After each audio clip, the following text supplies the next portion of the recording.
নমস্কার, আমি স্বাগতা চট্টোপাধ্যায় বোলপুর শান্তিনিকেতন থেকে আমার সকল দর্শনার্থীদের স্বাধীনতা দিবস উপলক্ষে অনেক অনেক শুভেচ্ছা এবং শুভকামনা। আমাদের ভারতবর্ষ 1947 সালের 15ই আগস্ট শুক্রবার স্বাধীন হয়েছিল। আজ আমাদের 79তম স্বাধীনতা দিবস। এই স্বাধীনতা দিবস সম্পর্কে বলতে গিয়ে যে প্রসিদ্ধ শহীদ 10 জন ছিলেন তাদের নাম না বলে যদি আমি এগিয়ে যাই তাহলে যেন অন্যায় করা হবে বা সেটা ঠিক হবে না। তো প্রথমেই আমি বলবো মঙ্গল পাণ্ডে, যিনি শহীদ হয়েছিলেন আমাদের দেশের জন্য। দ্বিতীয়ত রানী লক্ষ্মীবাই অর্থাৎ ঝাঁসির রানী। তৃতীয়ত ভগৎ সিং, সুখদেব, চন্দ্রশেখর আজাদ, রামপ্রসাদ বিসমিল, अशफाक उल्ला खान, राजगुरु, तांतिया टोपी और उमद सिंह। তো এনারা সবাই কিন্তু আমাদের দেশের জন্য শহীদ হয়েছিলেন, যাদের কথা আমরা আমাদের মনের মণিকোঠা থেকে কোনোদিনই ভুলে যেতে পারবো না। এবং সর্বোপরি আমার দেশের জওয়ান অর্থাৎ সৈনিকদের, আমাদের ইন্ডিয়ান আর্মি, আমাদের ভারতীয় সৈন্য পৃথিবীর 4র্থ বৃহত্তম সৈন্য। তো সেই সকল আর্মির উদ্দেশ্যে আমার তাদেরকে স্যালিউট বলবো না এবং ধন্যবাদ বলবো না, এগুলো খুবই ছোট শব্দ।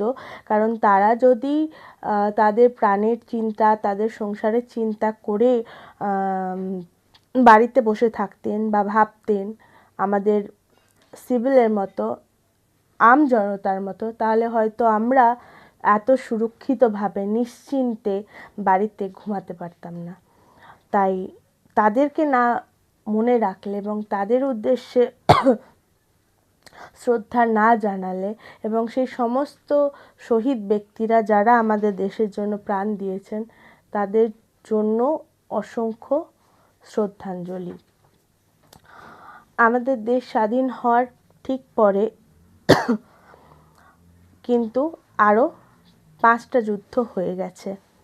1947-48 সালে ভারত পাকিস্তান, এরপরে হয়েছে 1965 সালে ভারত পাকিস্তান, এরপরে হয়েছে 1971 সালে ভারত পাকিস্তান, এরপরেও হয়েছে 1999, আমরা সকলেই জানি কার্গিলের যুদ্ধ, ভারত পাকিস্তান। এছাড়াও আরও একবার কিন্তু চীনের সাথে ভারতের যুদ্ধ হয়েছিল 1962 সালে। আমাদের ভারতবর্ষের সৈন্যবাহিনী বিশ্বের 4র্থ বৃহত্তম শক্তিশালী সেনাবাহিনী, সেটা আমি প্রথমেই বলেছি। যার সেনাতে মোট 27টি রেজিমেন্ট আছে এবং সেই 27টি রেজিমেন্টের মধ্যে সবথেকে মোস্ট ডেঞ্জারাস যে রেজিমেন্ট, সেই গোর্খা রেজিমেন্টকে আমার তরফ থেকে অনেক অনেক ভালোবাসা, শ্রদ্ধা এবং রেসপেক্ট। আমাদের ভারতের রাষ্ট্রীয় সঙ্গীত বন্দে মাতরম এবং অপরদিকে জনগণ মন অধি। বন্দে মাতরম লেখা হয়েছিল বঙ্কিমচন্দ্র চট্টোপাধ্যায়ের দ্বারা এবং জনগণ মন অধি আমাদের সবার প্রিয় বিশ্বকবি রবীন্দ্রনাথ ঠাকুরের দ্বারা। তো যে স্বাধীনতা দিবস আমরা উদযাপন করি তার মূল যে একটা বিষয় আমাদের ভারতের পতাকা অর্থাৎ তিরঙ্গা। সেই তিরঙ্গা যিনি ডিজাইন করেছিলেন তিনি হচ্ছেন পিঙ্গলি ভেঙ্কাইয়া, যার ব্যাপারে আমরা খুব একটা আলোচনা করি না বা আমরা হয়তো জানি কিন্তু তার কথা স্মরণে আনি না। আজকে আমি মনে করলাম যে সেই পিঙ্গলি ভেঙ্কাইয়ার ব্যাপারে কিছু না বললে যেন ব্যাপারটা অর্ধেক হয়ে যায় এবং ব্যাপারটা ঠিক সার্বাঙ্গিক রূপ পায় না। কারণ পিঙ্গলি ভেঙ্কাইয়া ভারতবর্ষেরই একটা দেশে জন্মগ্রহণ করেছিলেন অন্ধ্রপ্রদেশে একটি রাজ্যে মাছলিপট্টম এর কাছে একটা ছোট্ট গ্রামে। তো তিনি হিন্দু পরিবার থেকে ছিলেন, কিন্তু ব্রাহ্মণ পরিবারে, তিনি তেলেগু ব্রাহ্মণ পরিবারে বড় হয়েছিলেন। এবং গান্ধীজির রিকোয়েস্টে, গান্ধীজির অনুরোধে তিনি কিন্তু 1921 সালে আমাদের ভারতের পতাকাকে ডিজাইন করেন এবং সেই পতাকা মান্যতা পায় 22শে জুলাই 1947 সালে, অর্থাৎ দেশ স্বাধীন হওয়ার কিছু মাস পূর্বে।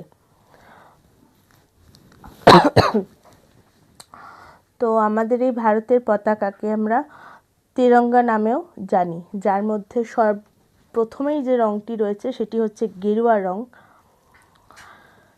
যেটি ত্যাগের প্রতীক। ঠিক তারপরেই যে রঙটি রয়েছে সেটি হচ্ছে সাদা রং, সেটি হচ্ছে শান্তির প্রতীক। এবং তারপরে যে রঙটি আছে সেটি হচ্ছে সবুজ রং, যেটা সমৃদ্ধির প্রতীক। এবং ঠিক তার মাঝখানে যেটি আছে সেটি হচ্ছে অশোক চক্র, যে চক্রটা আমাদেরকে শিক্ষা দেয় এগিয়ে যাওয়ার, কারণ জীবন হচ্ছে গতিশীল, জীবনে জন্ম মৃত্যু সবই আছে, কিন্তু আমাদের থেমে থাকলে হবে না, আমাদের এগিয়ে যেতে হবে, কারণ জীবন হচ্ছে চলমান। তো গতি, প্রগতি আর ধর্ম এই সব কিছুকে একবিন্যাসে নিয়ে এগিয়ে চলে আমাদের অশোক স্তম্ভ। এবং আমাদের ভারতবর্ষের মূল মন্ত্র যেটা না বললেই হয়তো আজকের ভিডিওটা একটু আধুরা হয়ে যায় বা কমপ্লিট হবে না, তো সেটা হচ্ছে সত্যমেব জয়তে, অর্থাৎ সত্যের জয় সর্বদাই হবে। এই মন্ত্র নিয়ে আমাদেরকে আগামী দিনে এগিয়ে যেতে হবে। আরও একটি বিশেষ কথা, আমাদের এই ভারতের পতাকা পিঙ্গালি ভেঙ্কাইয়া কিন্তু 5 বছর ধরে দীর্ঘ তার সময়, তার শ্রম, তার মানসিক চিন্তা সব কিছু 30টি দেশের পতাকার ওপর গভীর অধ্যয়নের পরে বানান। তো সেই পিঙ্গালি ভেঙ্কাইয়ার উদ্দেশ্যে অনেক অনেক শ্রদ্ধাঞ্জলি এবং ভালোবাসা, এবং আমার সকল দর্শনার্থীদের উদ্দেশ্যে অনেক শুভকামনা, অনেক ভালোবাসা। আপনারা সবাই খুব ভালো থাকবেন, সুস্থ থাকবেন এবং দেশের জন্য ছোট্ট ছোট্ট কিছু দায়িত্ব যেগুলো আমরা সহজেই পালন করতে পারি সেগুলো করে যাব। তো আজ এই অবধি, সকলকে ধন্যবাদ।